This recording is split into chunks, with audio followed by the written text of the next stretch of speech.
নমস্কাৰ সকলোকে winter special মাছৰ নতুন এটা ৰেচিপি লৈ আপোনালোকৰ আগত আহিলোঁ।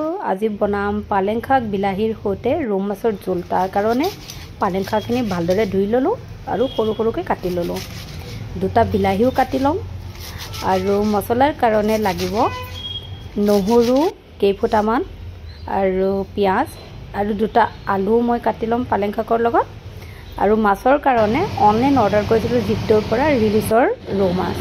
গতিকে ৰৌ মাছখিনি ভালদৰে মই ধুই কৰি তাতে নিমখ আৰু হালধি সানি গৰম গৰম তেলত ডিপ ফ্ৰাই কৰি ল'ম।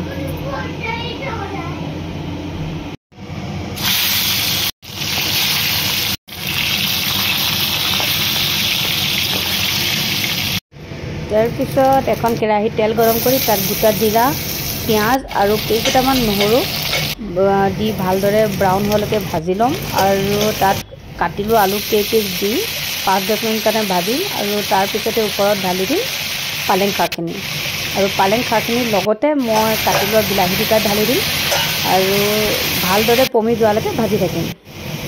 আৰু কোনে কোনে মোৰ চেনেলটো ক'ৰ পৰা চাইছে আপোনালোকে জনাব দেই।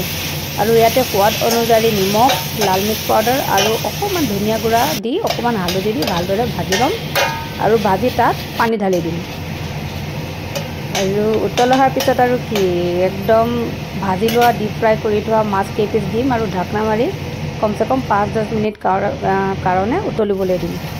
আৰু যদিহে আপোনালোকে নতুনকৈ মোৰ চেনেলটো চাইছে তেনেহ'লে প্লিজ ফ'ল' কৰি দিব নাপাহৰিব।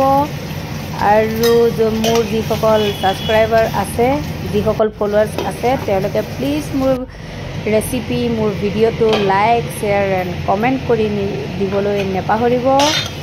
আৰু যদি ৰেচিপিটো ভাল লাগিছে তেন্তে কমেণ্টত নিশ্চয় লিখিব আপোনালোকে যে পালেং শাক বিলাহী মাছৰ সৈতে কাৰ কাৰ প্ৰিয় বাৰু উইণ্টাৰ স্পেচিয়েল গৰম গৰম ভাতৰ লগত নহয় জানো। মোৰ হ'লে খুব প্ৰিয়। গতিকে আজিলৈ টাটা বাই।